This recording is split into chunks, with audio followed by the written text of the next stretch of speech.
One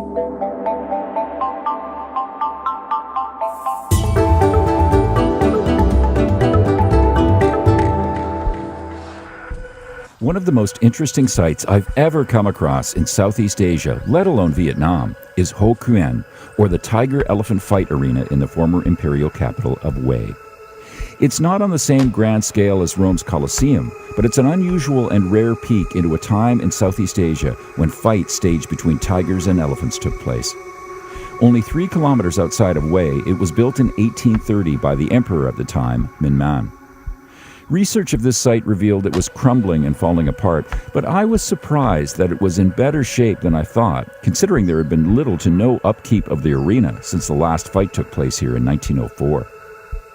There's still enough structure, including stairs to reach the top of the arena, that you can imagine what it must have been like for the royal emperor and his entourage to be present during these brutal fights. Tigers were the symbol of rebellion, beasts that killed helpless villagers. Elephants were noble and represented monarchy, so it's no wonder through the drugging, declawing, and defanging of the tigers before the start of a fight, who won every time. This is absolutely a fascinating site to visit, I have to tell you. It feels just surreal being inside here, knowing that there was elephants and tigers fighting, and unfortunately tigers always losing the battle. But it's hard to believe, really, that in 1904, as late as 1904, the last fight took place here. It's somewhat of a haunting feeling being inside the arena, on the very ground where tigers most of the time were trampled to death by elephants.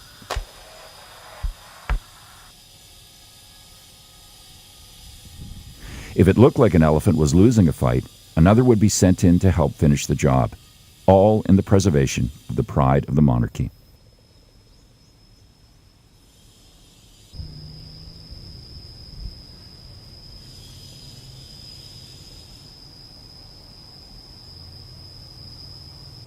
I crawled into some of the old holding areas for the tigers, some of which had claw marks scratched right into the plastered walls you could still see. So I'm going to crawl into another one of these tiger cages here and show you where they were kept and the claw marks that are pretty prevalent, especially in this enclosure here.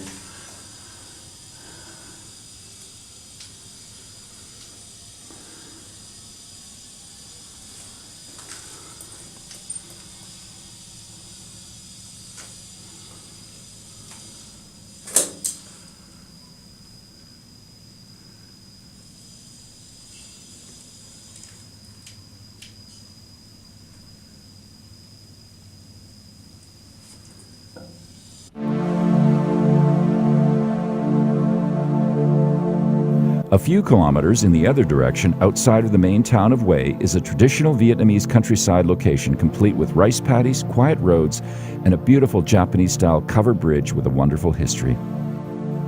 Tran Tm Bridge is a cultural relic with unique architectural features, but the story behind the bridge is far more interesting than the structure itself.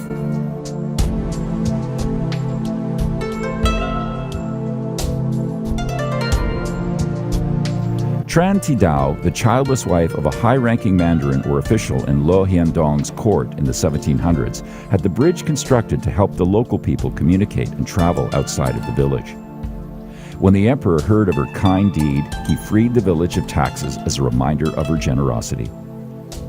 In 1925, Emperor Kai Dinh ordered the village to build an altar in Tran Thi Dao's memory inside the bridge. The emperor, knowing that Tran Thi Dao never had children, ensured that she would always be remembered in a culture that puts a high importance on ancestor worship. This is one of 2 ancient bridges of Vietnam that appear in guidebooks worldwide. The other famous bridge of Vietnam is Ho Quyen's Japanese covered bridge.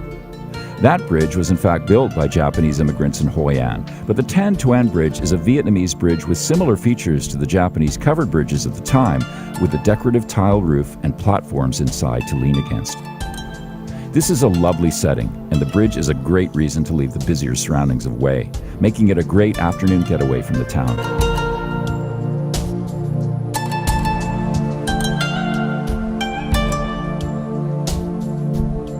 Back in Hue, Another bridge to admire is the Truong Tien Bridge, created by the famous French architect and designer Gustav Eiffel.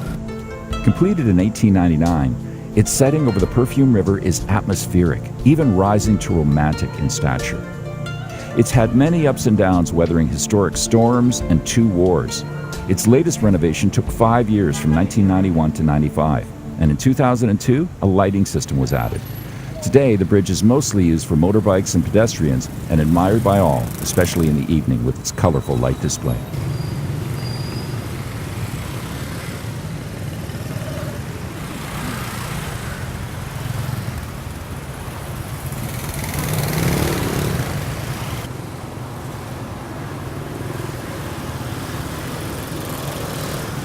It's wonderful to cross the bridge north of the river, where the Citadel and ancient imperial complex is located, and also to visit Hui's largest outdoor market, Dong Ba. This is a great market to visit and buy some of the local snacks and fresh fruit, and admire all of the wonderful ingredients that go into the amazing cuisine of Vietnam.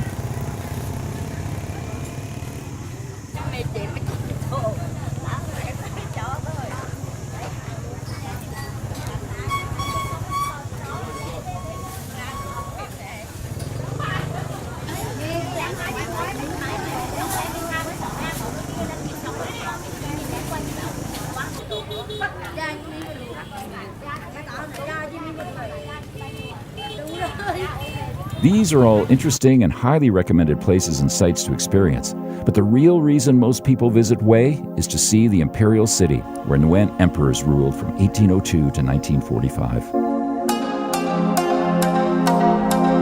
The complex is protected by the Citadel, fortified ramparts that stretch 2 kilometers by 2 kilometers, with an outer moat filled with water rooted from the Perfume River.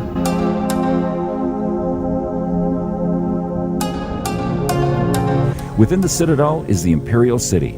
Inside, an even more exclusive area, the Forbidden Purple City, access of which was only permitted to the Nguyen Imperial family. Much of the Forbidden Purple City had been destroyed during the Vietnam War, when in 1968, one of the bloodiest battles of the conflict took place here during the Tet Offensive. At first, because of the cultural significance of the site, U.S. troops were ordered not to bomb the Imperial City.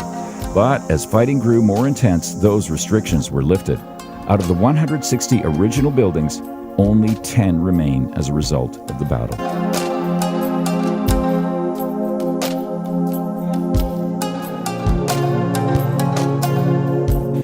Mieu Temple has managed to survive the conflicts, but did suffer fire damage in 1947 and was subsequently restored.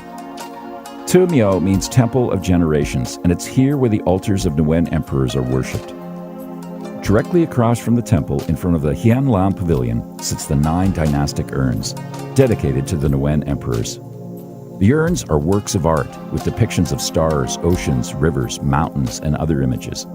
Important to the cultural history of Vietnam, but even more valued today by the Vietnamese, claiming the artwork proves their right to the hotly contested Spratly Islands of the South China Sea. This is one of the most beautiful spaces in the whole Imperial Palace complex. Sadly, it reminds us of the terrible destruction war can have not only on people, but the significant sites that are the foundation of a country's history and culture.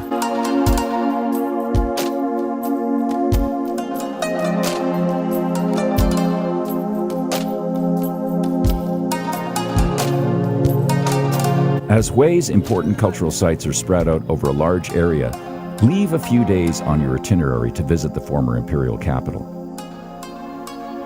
Unlike Ho Quyen, its neighbor to the south, Hue is not as compact, so its charm must be appreciated on a much larger canvas. It's truly worth the time, as you'll experience tradition, food, culture, and history like no other destination in Vietnam.